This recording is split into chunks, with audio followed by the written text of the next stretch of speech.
Բռնազավթված Արցախում ադրբեջանցիները առ այսօր քարերի հետ են կռիվ տալիս։ Պղծել ու վանդալիզմի են ենթարկել հայկական միջնադարյան մշակութային ժառանգության ամենակարևոր կոթողներից մեկը՝ Երից մանկանց վանքը։ Համացանցում տարածված տեսանյութում երևում է, որ անհետացել են բեմի վրա դրված եկեղեցու մանրակերտները, Սուրբ Սեղանին հենած խաչքարը։ Ջարդել են գեղաքանդակ խաչքարի ստորին հատվածը, որն ընկած է գետնին։ Աջ կողմի որմնախորշի մեջ տեղադրված քանդակը երեսնի վայր ընկած է։ Մշակութային ժառանգության փորձագետի խոսքով ցանկացած դետալային վնաս լինի խորանի հատվածում, խաչքարի պղծում կամ արձանագրության քերում, խախտում է ժառանգության պահպանության հիմնարար սկզբունքները։ Երից մանկանց վանքը հանդիսացել է միջնադարյան մատենագրության եւ գրչության, ավետարանների գրչության կենտրոն։ Այս իմաստով նաեւ այն ոչ միայն մեկ կառույց է, այլ եկեղեցական համալիր։ Առհասարակ հուշարձանների ոչնչացումը շարունակվող պատերազմ է։ Պատերազմ է եւ հանցագործություն խաղաղության դեմ։ Մինչև օրս բռնապետը ուղղակի հնձում է հայկական հետքը, հիմնահատակ ոչնչացրել, հողին է հավասարեցրել 7 եկեղեցի ու բազմաթիվ խաչքարներ։ Ձեռագիրը տարիներ շարունակ նույնն է,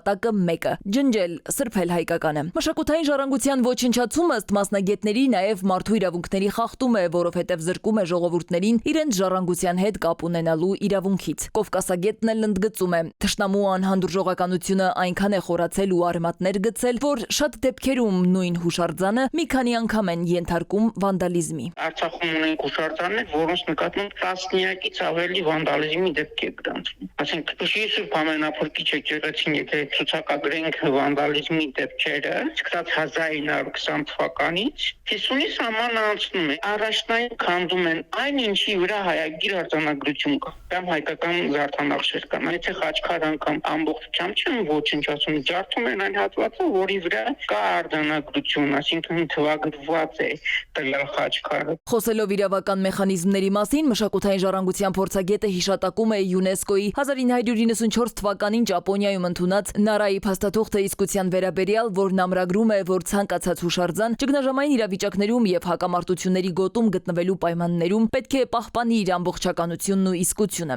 Այս գործողությունները Հագայի կոնվենցիայով կարող են որակվել որպես միջազգային հանցագործություն։ Այս ամբողջ շղթան մոտենում է ցեղասպանական հայեցակարգին, խաչքար է վնասվել, սա նույնպես խիստ վտանգավոր է միջազգային օրենսդրության տեսանկյունից, որովհետև խաչքարերի դեմ հայկական խաչքարագործության, խաչքարային արվեստի դեմ ցանկացած հարված մարդկության դեմ ուղղված հանցագործություն է, քանզի 2010 թվականից ի վեր խաչքարային ողջ արվեստը ներառվել է ՅՈՒՆԵՍԿՕ-ի ցանկում եւ համարվում է համամարտկային արժեք։ Մասնագետներն ասում են, մշակութային վանդալիզմի շարունակական այս շղթան հնարավոր է կանխել միայն այն դեպքում, եթե ՅՈՒՆԵՍԿՕ-ն փաստահավաք առաքելություն ուղարկի տարածաշրջան, արձանագրի ու փաստագրի առկա ժառանգություն այն վիճակով, ինչպիսին այն կա այսօր, քանի դեռ բռնապետի ձեռքը չի սրբել ամբողջ քրիստոնեական մշակույթը։